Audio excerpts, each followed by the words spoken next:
Depression, the sort of boogeyman that affects over 10% of young adults and teens in Canada alone. To many, it's a sort of puppeteer that affects every action and every thought you have. To others, it's a volatile liability, something that's taboo and should be kept away from society because we can't handle it. But to all, depression is a darkness that claims the lives of many. So I ask you, what do you think of when you think of depression? Do you think of pain? Of sadness? Depression takes many forms, and today I'm going to do my best to try and explain it to you. From why mental health is such an issue, to what is depression, medication, and my own personal experiences, there's no better time than the present. So, shall we?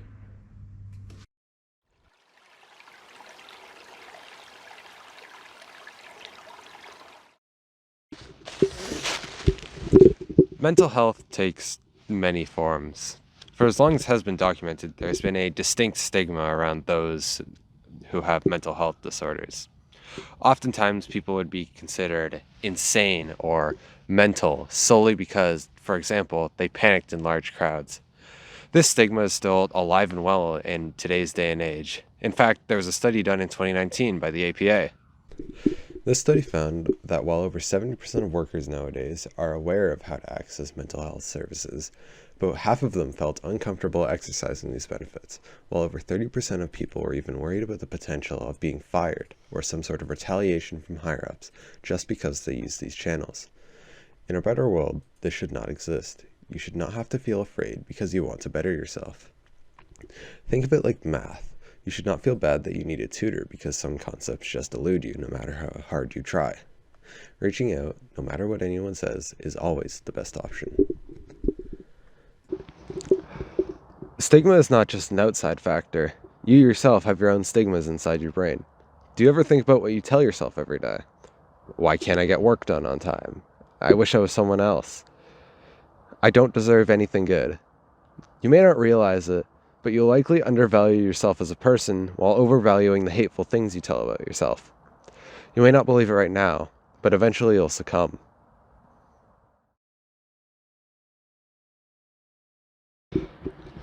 Depression is like a ball and chain.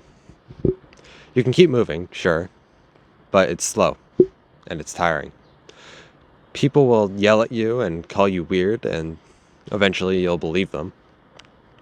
As time goes on, you'll start to wonder why you were moving forward in the first place.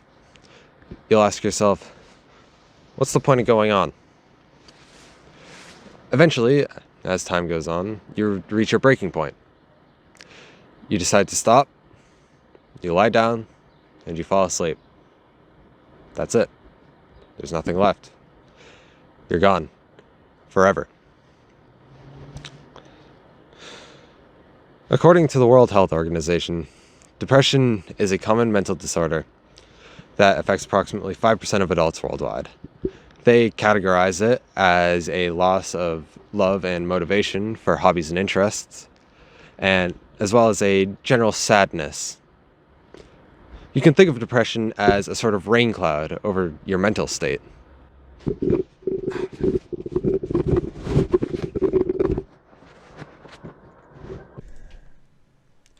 Now, that all makes sense, but what actually is depression? What is making your brain feel so, well, shittily? Essentially, there's 4 types of happiness chemicals: serotonin, dopamine, endorphins, and oxytocin. From what we're aware of now, depression is the lack of serotonin in the brain. Serotonin, at its core, is a neurotransmitter, which is a chemical that tells your body how to work. Its main functions are to regulate your mood, which makes you happier, help with digestion, which is why nearly 42% of those with anorexia have major depressive disorder, as well as sleep, bone health, and sexual health. Be aware, though, that depression is not a solved mental health disorder, and that new bits and pieces of information are being discovered every day, meaning that this all may be subject to change.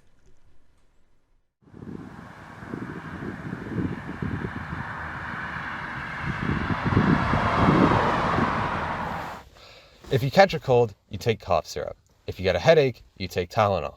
Depression is much the same, where in this case you take antidepressants. People seem to have a much different idea of what antidepressants are, though, despite them being medications, much the same as, say, aspirin. As I talked about before, depression is linked to low serotonin levels. This is what antidepressants try and target. Essentially, serotonin works until it's told not to. Once it's told to stop doing its thing, it's gone. What antidepressants do is inhibit the chemical that stops serotonin from doing its thing and makes every serotonin molecule essentially work in overdrive.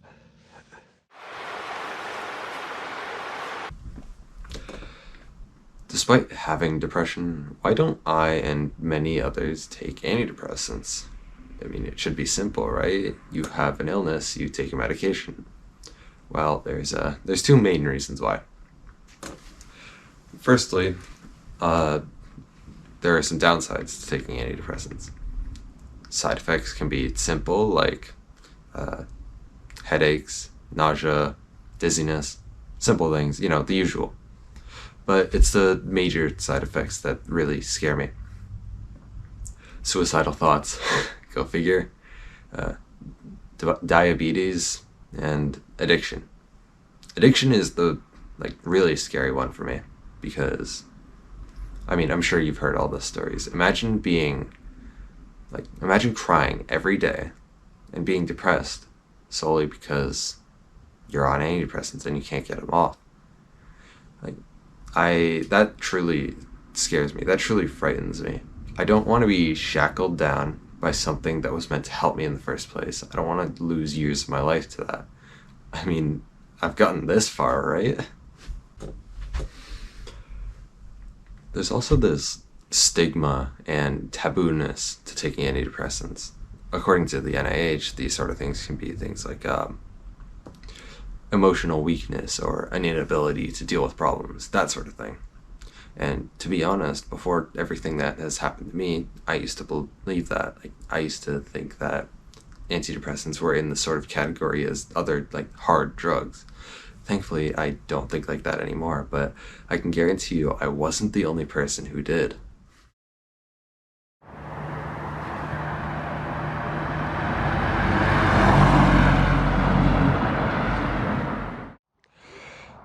As I alluded to before, and I'm pretty sure I briefly stated it, I myself have depression.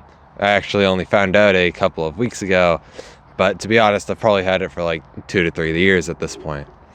I have gone through a number of things that would probably be considered life-changing forever.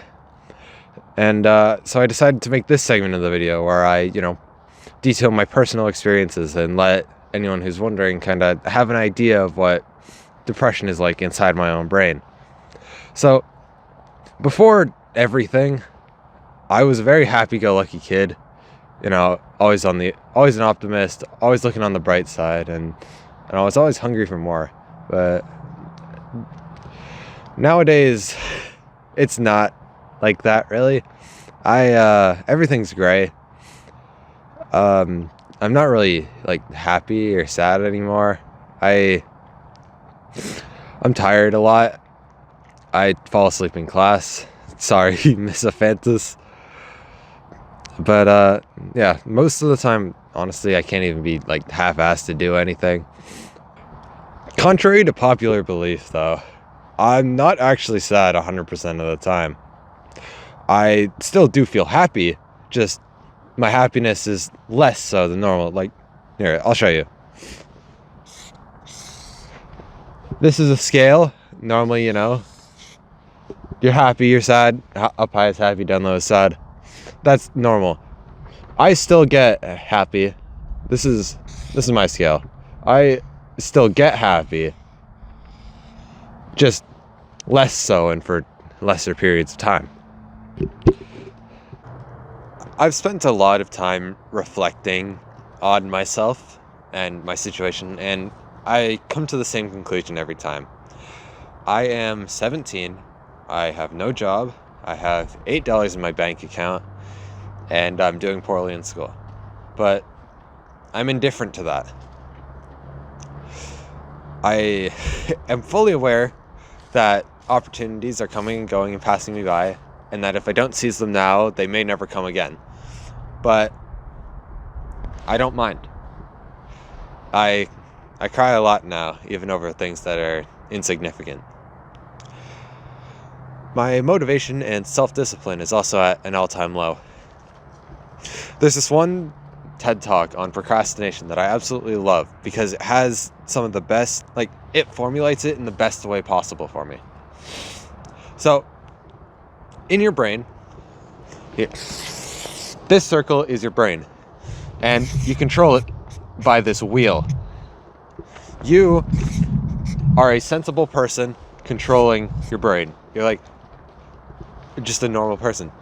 But eventually something comes up, like an assignment. And you, being the sensible person you are, wants to get it done and over with. But you also have this monkey.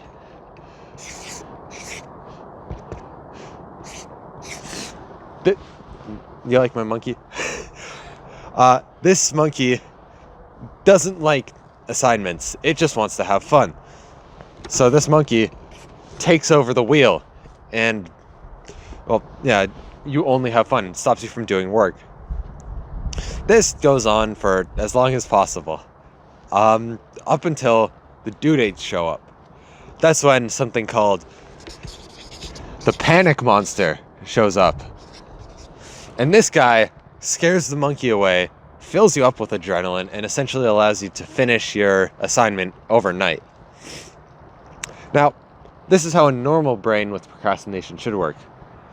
My brain is exactly like this. However, take out the panic monster. So I'm left with a monkey who is monkeying around and always wants to have fun and never wants to do work.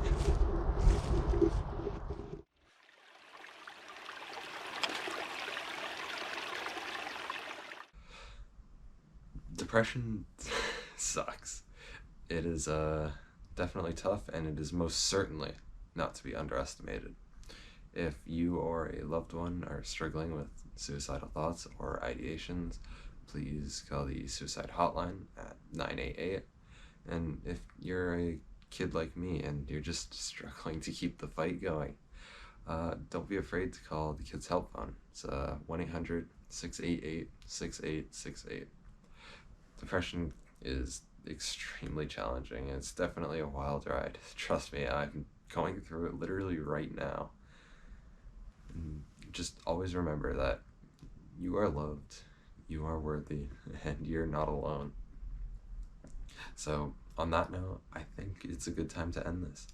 Thank you very much for tuning in, whether mandatory or not. And I'll see you in class.